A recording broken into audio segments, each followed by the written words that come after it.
신약성경 사도행전 10장 말씀입니다. 제가 가진 성경은 신약성경 204페이지에 있습니다.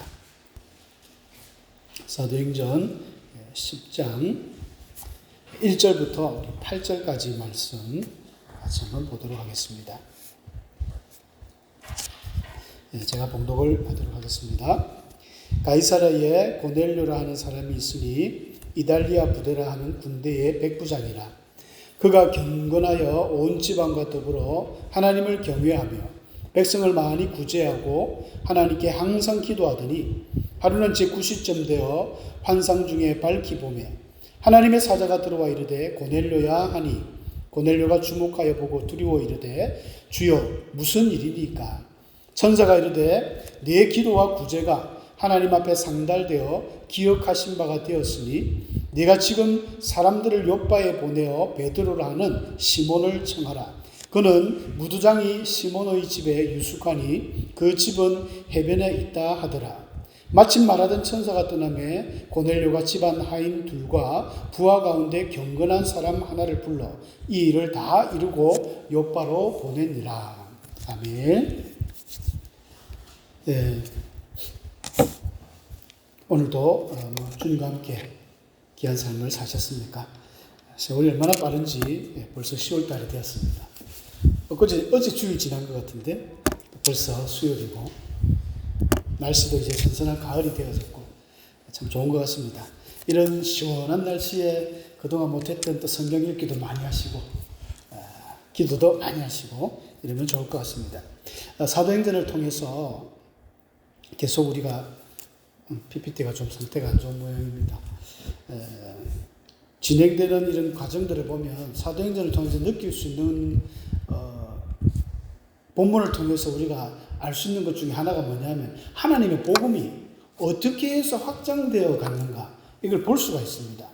예수님의 사도행전 1장 8절에 말씀해 주신 것처럼 이 예루살렘과 온 유대와 사마리아와 땅끝까지 이르러서 복음의 증인이 된다는 그 말씀처럼 정말로 사도행전 2장에 성령이 임하시더니 교회가 예루살렘 교회가 부흥하고 또 핍박이 와가지고 사마리아로 가서 빌립 지사님이 복음을 전하고 이제 오늘 본문에 보면 고넬료를 통해서 이제 이방까지 복음이 확장되어지는 이런 것들을 우리가 말씀을 통해서 알 수가 있습니다. 하나님께서 이방인들에게 복음을 전하고 전 세계 땅끝까지 복음이 전거되어지는 것이 사실 하나님의 뜻이었습니다. 하나님의 뜻이고 하나님의 소원이고 하나님의 계획인데 안타깝게도 제자들은 그걸 하지 않았던 것 같습니다. 우리가 잘 아는 대로 예루살렘 교회가 크게 성장하고 부흥해가지고 막 좋았지 않습니까? 기적도 일어나고 이래 됐는데 정작 예수님께서는 나가서 사마리아 땅끝까지 복음을 전해야 했는데 나가지 않았던 것 같습니다. 그래서 하나님이 핍박도 주시고 이러면서 자꾸만 어쩔 수 없이 사마리아로 가게 되고 어쩔 수 없이 복음이 증거되는데 이 고넬료 사건은 굉장히 중요한 사건인데 이제 이방으로 복음이 확장되는 어떤 전초적인 사건이죠. 이 앞번에도 베드로조차도 사실은 이방을 잘 안 갔습니다. 왜냐하면 유대인들이 이방인들을 굉장히 싫어하거든요.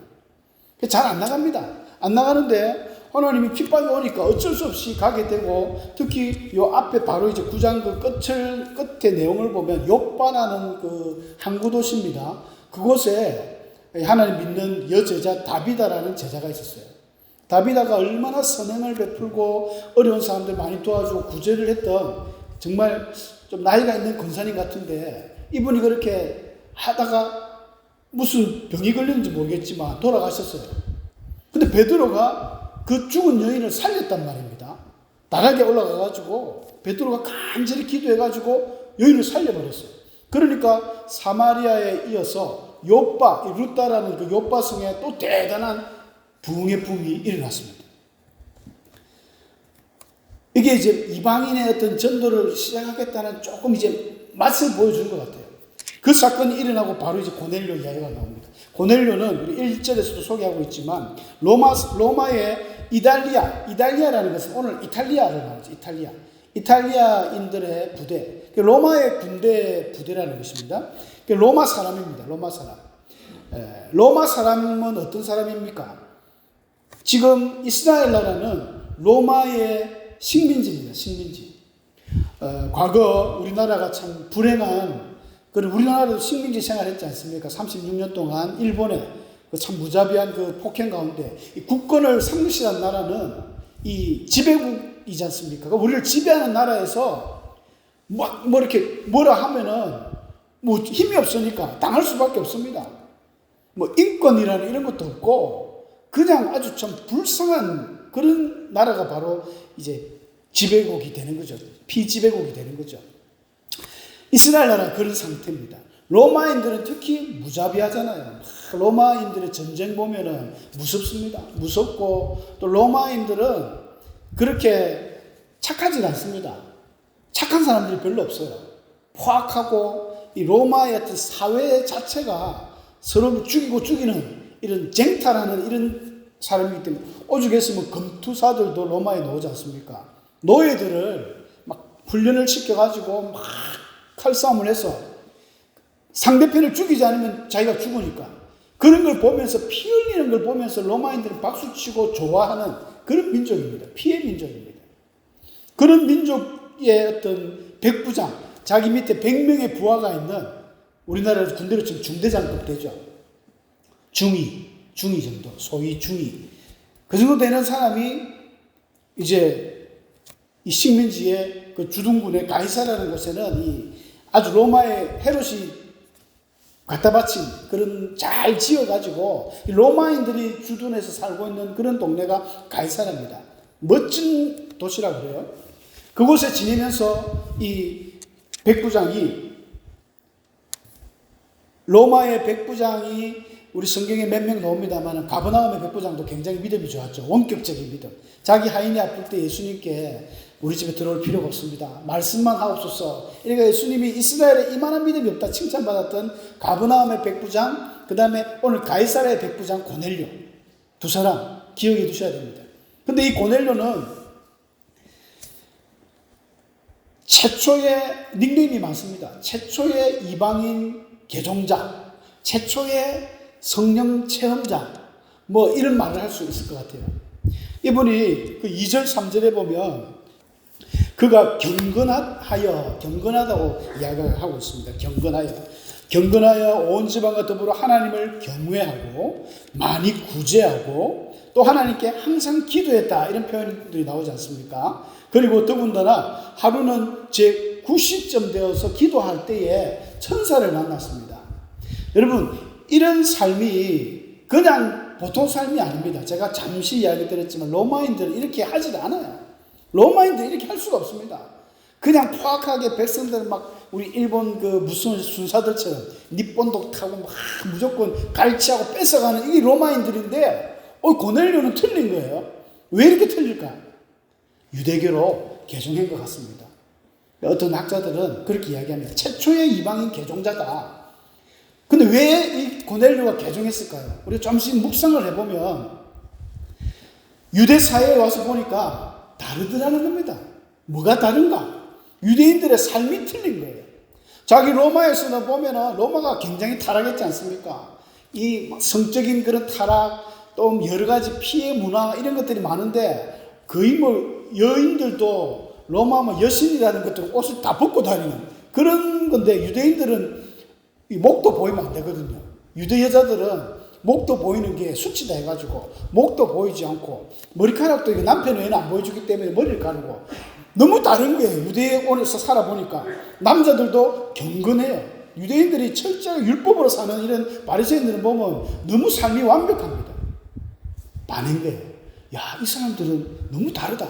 그래서 이 고넬료라든지 가버나움 백부장 같은 경우는 로마 사람이라고 뭐 태어날 때부터 뿔 달고 뭐 아주 못됐고 그런 악한 사람이 태어나겠습니까? 착한 사람들도 있는데 사회적 분위기가 너무 안 좋은 상황 속에서 살다 보면 착한 사람도 조금씩 닮아갑니다.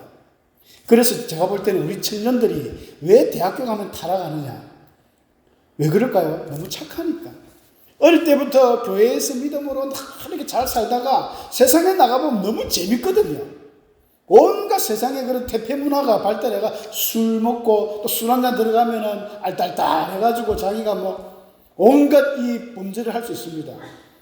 거기다가 또 연애를 하죠. 뭐 이런 사회 문화가 놀기가 너무 좋아요.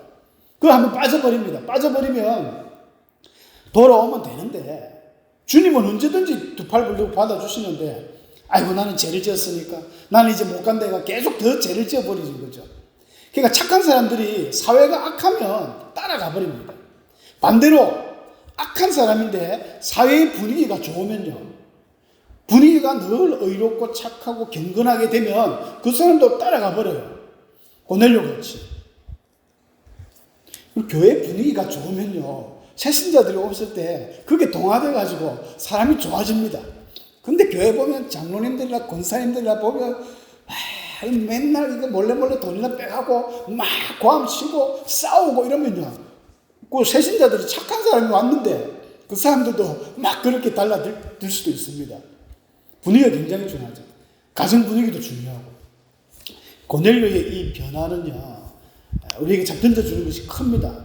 믿는 사람답게 생활해야 됩니다. 우리 대한민국이 뭐 전 세계 가장 큰 교회가 있고 뭐 많은 성도가 있으면 뭐합니까? 우리가 바깥에 나가서 보았을 때 진짜 예수 믿는 사람이 누가 있을까요? 10명 중에 5명, 6명은 다 믿는 사람이 분명한데 없어요. 교회 내에서는 교인인데 바깥에 나가면 교인이 없는 거예요. 그래서 이런 부분은 우리가 진짜 유대인들 본받아야 됩니다. 유대인들 어릴 때부터 철저하게 신앙교육을 받아놓으니까 어른이 되었어도 하지 말라는 거, 성경에 하지 말라는 거 절대 안 하는 사람들입니다. 그러니까 주위에서 볼 때 좀 부족해 보이고 못나 보이고 좀 어리숙해 보이는데도 그 사람들을 향해서 동경합니다. 야, 당신은 좀 다르군요. 데살로니가 교회가 그래서 부흥했지 않습니까? 바울이 호부 새 안식일 3주 동안 말씀을 가르쳤는데 경건한 기부인과 많은 아주 높은 하이클래스 이 사람들이 보니까 다르거든요. 헬라 사람들은 분위기가 틀립니다. 거의 뭐 술문화 타락한 문화인데 유대인들은 너무 다르다 이거죠. 복음의 첫 번째 출발입니다. 고넬료가 그래서 바뀐 거예요. 그러니까 구시 기도 시간도 마찬가지입니다. 유대인들의 전통 기도 시간이 3번 있습니다. 해 뜰 때, 낮에, 해질 때. 그러니까 이게 해 뜰 때라니까 뭐 새벽, 우리나라처럼 새벽 기도가 아니고 오전 9시입니다. 3시, 6시, 9시거든요. 3시가 우리나라 9시, 6시가 낮 12시고 9시 기도 시간이 오후 3시입니다. 베드로 요한이 제9시 기도 시간에 성전에 가다가 그 성전의 미문에 있는 장애인을 고쳤지 않습니까? 고넬료도 9시에 기도는 9시에. 전통 유대인의 기도 시간을 따르는 유대 최초의 이방인 개종자입니다. 대단하지 않습니까? 그리고 우리 신앙이라는 것은 기도만 해가 되는 게 아니에요. 9시 기도 시간에 보니까 하나님께 항상 기도하더니 고넬료가 그랬습니다. 기도하는 건 어떻게 보면 영적 생활이죠. 그 다음에 따라오는 것이 구제의 삶이 되어야 됩니다. 구제의 삶. 우리 앞에 그 초대교회의 어떤 구제 문제 때문에 교회에서도 막 일어나고 이런 건데 구제가 필수입니다. 여러분 예수를 믿는다는 것은 내 혼자 믿고 구원받아서 랄랄라 할렐루야 춤추고 찬양하는 게 아니라 받은 은혜를 나누어줘요. 구제해야 되는 거예요. 어려운 사람 돕고 그들을 위로해주고 찾아가서 손잡아주고 이게 바로 그리스도인의 삶인데 고넬료가 그걸 했던 겁니다. 이방인인데도 불구하고 백성을 많이 구제하고 더 놀라운 사실은 이걸 누가 봤느냐? 하나님이 보셨습니다. 하나님이 보고 기억했다는 거예요. 내 천사를 보냈습니다. 뒤에 고넬료가 베드로에게 이야기하는 내용을 보면 빛나는 옷을 입고 어떤 사람이 왔는데 자기에게 그런 이야기를 하더래요. 네 기도와 구제가 하나님께 상달되어서 기억하신 바 되었다.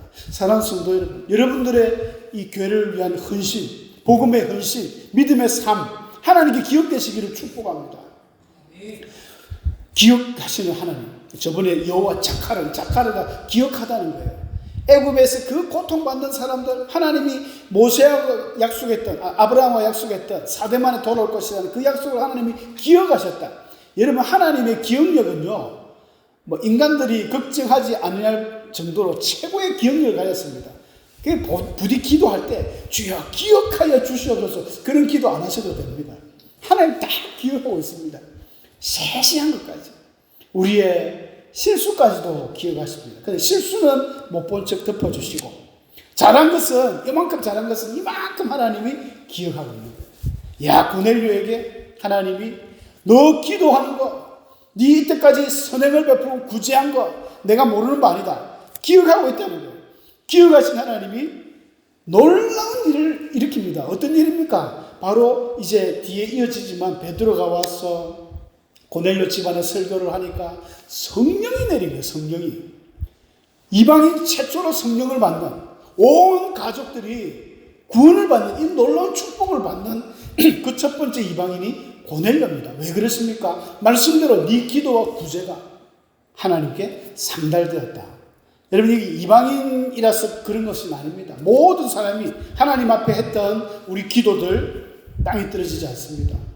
우리의 구제 반드시 하나님 기억하실 줄로 믿습니다. 복음이 아까 말씀드렸던 것처럼 예루살렘에서 유대 사마리아 땅끝까지 증거되어야 됩니다. 근데 유대인들은 그걸 안 하죠. 정말 안 합니다. 베드로조차도 유대 지금 예루살렘 교회의 최고 수장인 베드로조차도 하나님이 베드로의 마음을 좀 돌이켜가지고 복음을 전해야겠는데, 이 12사도들도 마음이 좀 꽉 닫힌 거예요. 어떤 면에서 이방인들에 대해서. 여러분, 이방인들을 싫어하는 유대인의 감정은 우리가 상상외로 큽니다. 심지어 이방인뿐 아니라 같은 민족인데 사마리아 사람들도 그렇게 싫어했지 않습니까? 오죽했으면 예수님이 한번 이런 비유를 드셨지 않습니까? 한 율법사가 와가지고 예수님을 시험할 때 계명 중에 어떤 것이 큽니까? 하니까 하나님 사랑하는 게 첫 번째고 두 번째는 이웃 사랑이다. 그러니까 이 율법사가 똑똑한 척 하면서 그럼 이웃이 누굽니까? 할 때 예수님이 어떤 비유를 드셨습니까? 예루살렘에서 여리고로 내려가는 이 험악한 산길이거든요. 그걸로 내려가다가 한 사람이 강도를 만났습니다. 강도를 만나가 얼마나 쭉 맞았는지 그 집 죽게 된 걸 버리고 갔는데, 제사장도 그냥 못 본 채 휙 지나가 버리고, 레위인도 지나가 버리고, 뭐 교회 장로 권사님들이 다 지나가 버렸어요. 목사님들이 지나갔습니다. 그런데 어떤 한 사람이 와서 도와줬단 말이죠. 피 묻은 데를 닦아주고, 주막에 가가지고 자기가 좀 어디 일하러 가야 되니까 갔다 오면 여비를 더 줄 테니까 좀 잘 돌봐달라 하고 그랬습니다. 그 사람이 누구였습니까? 사마리아 사람입니다. 예수님이 사마리아 사람을 비유를 든 거예요. 그래 놓고 결론은 뭡니까? 예수님이 마지막으로 그 율법사에게 물어봤습니다. 그러면 이 강도 만난 사람의 이웃은 누구인가? 누굽니까? 사마리아인이죠. 근데 유대인들은 사마리아 사람들을 진짜 싫어합니다. 그 입에서 사마리아 말을 하기 싫은 거예요. 그러니까 뭐라고, 성경에 뭐라고 기록되어 있습니까? 자비를 베푸는 자입니다. 이렇게 이야기합니다. 그냥 사마리아 사람이라 하면 되는데 예수님도 참 기분 나쁘게 비유하신 거죠. 딱 전곡을 찔렀습니다. 유대인들 너희들 사마리아 싫어하잖아. 근데 예수님은 그 수가성 여인 사마리아 여인하고 대화도 하고 제자들조차도 예수님 이상하다, 이상하게 생각했댔거든요. 그만큼 싫어합니다. 사마리아 사람도 싫어하는데 이방인은 더 싫어합니다. 이방인들은, 심지어 어떤 랍비는 이방인들을 왜 만드셨느냐? 지옥의 땔감으로 만들었다. 지옥의 땔감으로. 어떤 목사님은 지옥의 땔감으로 만들었다니까, 에스겔서 15장 말씀에 보면 하나님이 포도나무 비유를 하면서 포도나무가 어떨 때 가치가 있느냐? 포도 열매를 맺어야 가치가 있다. 포도를 안 맺는 나무는 잘라서 땔감으로 한다 했습니다. 그러면서 포도나무가 땔감이 되는 것처럼 예루살렘 주민도 땔감이 될 것이다. 유대인들도 땔감이 된다는 거예요. 하나님이 보실 때는 유대인이나 이방인이나 사마리아 사람이나 다 하나님의 백성입니다. 그렇지 않습니까? 남유대나 북이스라엘이나 다 하나님의 자녀였습니다. 근데 유대 사람들은 우리만 선택되었다는 거죠. 이게 이스라엘의 고질적인 선민 사상입니다. 하나님이 우리만 택했다. 굉장히 자만심이 크고 교만함이 크고, 그것 때문에 망하는데도 불구하고 이 유대인들은 그런 게 많아요. 베드로조차도 그렇고 제자들도 그게 안 됐던 거예요. 어릴 때부터 굳어 있으니까. 고신청에서 이렇게 신앙생활 하신 분들은, 저는 이제 합동에서 좀 왔지 않습니까? 고신청에서 신앙생활 하신 분들의 특징 중에 하나는 찬양 집회 가면 박수를 잘 못 칩니다. 우리 무속의 저녁에는 이제 많이 좀 훈련이 돼가지고 하는데 잘 못 쳐요. 박수치면 이단이라 옛날에 했던 거고, 드럼 있을 수 없는 일이 악기입니다. 어떻게 교회에서 드럼을, 우리 태호제 장로님 어린 시절에 아마 그런 분위기였을 거예요. 피아노만 봐줬습니다. 옛날에 피아노도 안 됐다는 이야기 들었는데 요즘은 기타 치고 이거 치고 뭐 춤추고 고신교단에서 그렇게 하는데, 어디서 신앙생활을 했느냐에 따라서 그런 것도 좀 틀리지 않습니까? 순복음에서 자란 이런 청년들은요, 기도할 때만 막 방방 날라다닙니다. 제가 이제 청년 때부터 순복음교회 가서 우리 기도회도 많이 했는데, 한 번은 수요일 순복음교회를 참석했다가 졸도할 뻔했습니다. 목사님께서 기도를 해주시는데 여러분들 앉는 의자를 양말 신발 벗고 왔다 갔다 하면서 막 기도를 해주시는 걸 보고 깜짝 놀랐던 적이 있습니다. 어디서, 근데 그쪽에서 늘 하시는 분들은 익숙하니까. 베드로도 어릴 때부터 몸에 빼 있어요. 그 유대인의 율법 사상 이게 다 빼 있으니까 이방인들하고는 식사도 안 합니다. 같이 식사하면 안 돼요. 심지어 하나님의 성전에 들어갈 때도 이방인의 뜰이 따로 있습니다. 이방인들은 거기까지만 들어와야 돼요. 여인의 뜰도 있듯이 이방인들이 성전에 들어왔다 돌 맞아 죽습니다. 법입니다. 법. 그래서 바울 사도가 마지막 그 잡혀갈 때 예루살렘에 갔지 않습니까? 가니까 이 모함을 당할 때 이 에베소 사람 드로비보라는 사람을 바울이 성전에 데리고 들어갔다 해가지고 폭동이 일어나가지고 바울이 잡혀갑니다. 그래도 배 타고 로마까지 가는, 성전에 들어가면 안 돼요. 이방인이 그렇게 싫어합니다. 하나님이 그거 깨 부수려고 욥바에 가서 다비다를 살리고, 그 다 이방인들이 많은 동네인데 센스가 없는 거예요. 베드로 정도 되면 하나님이 복음을 자꾸 확장시키는구나. 사마리아로, 욥바로, 이러면 예수님 말씀처럼 땅끝까지 복음이 전거되어야 되겠구나. 그런데 전하기 싫은 거예요. 그래서 하나님이 베드로에게 환상을 보여주셨습니다. 고넬료는 9시에 기도 시간인데 베드로는 6시, 낮 12시에 기도할 때 하늘에서 큰 보자기가 내려오는데, 여러분들이 아시는 대로 이제 레위기서 11장에 먹지 말라는 부정한 음식들, 네 발 가진 짐승이나 뭐 곤충 기어다니는 거, 뭐 새, 독수리나 이런 것들, 이런 하나님 먹지 말라는 걸 보여주면서 베드로야 잡아먹어라. 그러니까 베드로가 한 말입니다. 주님, 저는 속되고 깨끗하지 아니한 것을 내가 결코 먹지 아니하였나이다. 어릴 때부터 지금까지 저는 경건하게 살았습니다. 이게 경건인 줄 알았습니다. 그런데 하나님의 대답은, 하나님께서 깨끗하게 하신 것을 네가 속되다 하지 마라. 유대인들의 12사도의 베드로의 가지고 있는 그 신앙적 기준, 잘못된 그 어떤 관념을 하나님이 변화시키는 것입니다. 바울 사도가 로마인들에게 미리 편지를 주면서 이 구원에 대해서 쭉 이야기하면서, 바울은 이방인의 사도지 않습니까? 자기는 이방인의 사도라고 부르는 데 대해서 굉장히 자랑스럽게 생각하는데 그런 이야기를 합니다.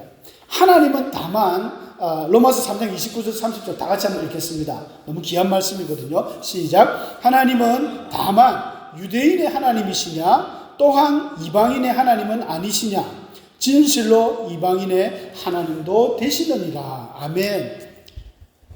여러분, 이방인의 하나님도 되시기 때문에 저와 여러분의 하나님도 되는 겁니다. 우리는 뭐 이방인 중에 이방인이죠. 극동 아시아까지 예루살렘에서 이만큼 전해 와가지고 유대인들이 잘못 생각하고 있는 거죠. 지금도 잘못 생각하고 있으니까 예수님을 메시아로 인정 안 하고 저 모양으로 계속 살아가는데, 그들의 하나님을 향한 열정과 신앙의 모습은 뜨겁지만 예수님을 인정 안 하는 거예요. 핵심적인, 정말 계란 노른자 중에 노른자인 이 예수님 복음, 메시아를 인정 안 하는데 그들에게 구원이 있을 수가 없습니다. 반쪽짜리 신앙이에요. 여러분, 이단을 판가름하는 가장 기초적인 것이 삼위일체입니다. 예수님을 부인하는가, 성령님을 부인하는가. 유대인들은 하나님을 인정하지만, 성령까지도 인정하겠지만 예수님을 인정 안 합니다. 구원이 없습니다. 그러니까 베드로가 나중에 이제 이런 사실들을 깨닫습니다. 깨닫고 그 고넬료 집에 가서 고넬료가 친구들하고 많은 사람들 모아놨을 때 베드로가 한편 설교를 합니다. 다른 설교를 한 것이 아니라 예수님에 대해서 설교했습니다. 이미 고넬료는 유대교로 개종한 자로서 하나님을 경외하는 사람이었습니다. 하나님 잘 섬겼습니다. 구제도 많이 했습니다. 그런데 가장 중요한 게 뭐가 빠졌습니까? 예수님이 빠진 거예요. 예수님이 확실히 딱 들어가야 확 변화가 일어나고 정말 온전한 복음의 꽃을 피우는 겁니다. 여러분, 예수님이 없는 믿음 불안해요. 잘못된 것입니다. 고넬료가 신앙생활 너무 잘했습니다. 기가 막히게 했습니다. 구제 생활도 잘하고. 여러분, 이런 사람들 많습니다. 가톨릭에 가도 많죠. 성당에 가면 그 사람들은 예수님을 우리처럼 이렇게 메시아로 인정하는 것이 아니라 뭐 아주 거룩한 선생님 정도로 아마 생각할 거예요. 한두 명은 구주로 받아들이는 사람이 있겠지만 좀 많이 부족합니다. 선행 구원을 많이 강조하다 보니까 착한 일을 많이 해야 된다. 그래서 많은 사람을 도와줍니다. 진짜 성당에 가면 그래서 아픈 사람들이 너무너무 많아요. 다 데리고 와가지고 치료하고 그 사람들 그렇게 해줌으로써 내가 구원받는다 생각하니까 많이 합니다.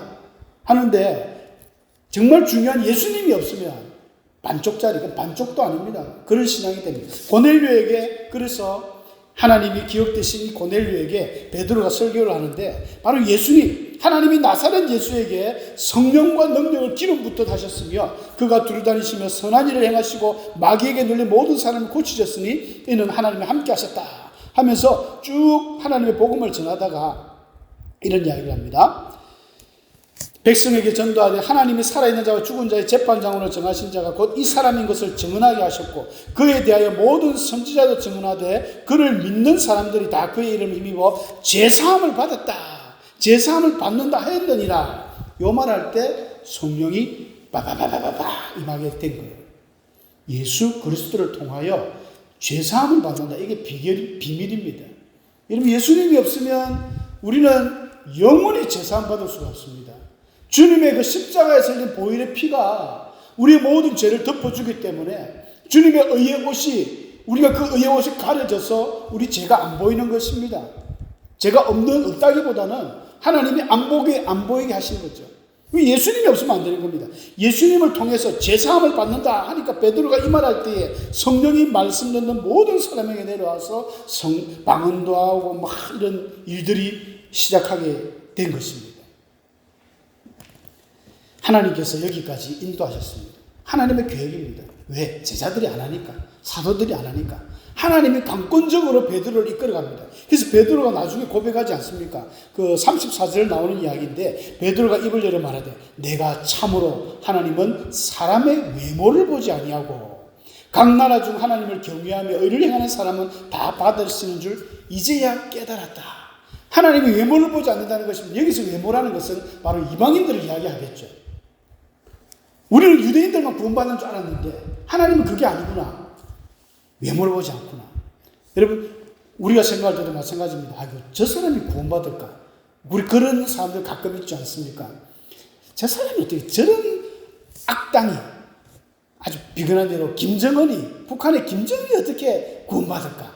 그 말처럼 우리가 느껴지는 거예요. 우리는 모릅니다. 하나님이 하시는 일은 모릅니다. 항상 하나님이 인도하시는 대로 움직이는 거예요. 그래서 우리는 우리의 삶을 늘 이끄시는 인도하시는 하나님, 우리의 모든 일을 계획하시는 하나님, 그것을 계획하시고 그것을 성취하시는 여호와, 그 이름을 여호와라는 자가 우리에게 말씀했지 않습니까? 에레미야 33장 2절 3절에 너는 내게 부르짖으라 크고 비밀한 일을 네게 보일 것이다. 하나님이 일을 계획하시고 성취하시는 거예요. 우리는 그 인도하신 하나님을 믿고 오늘도 우리의 모든 삶에 있어서 고넬료처럼 경건하게 구제의 삶, 항상 기도의 삶 행해 나가면 언젠가는 하나님이 기억하셔서 또 우리를 통하여 놀라운 새 일을 이루어 나가실 줄로 믿습니다. 함께 기도하겠습니다.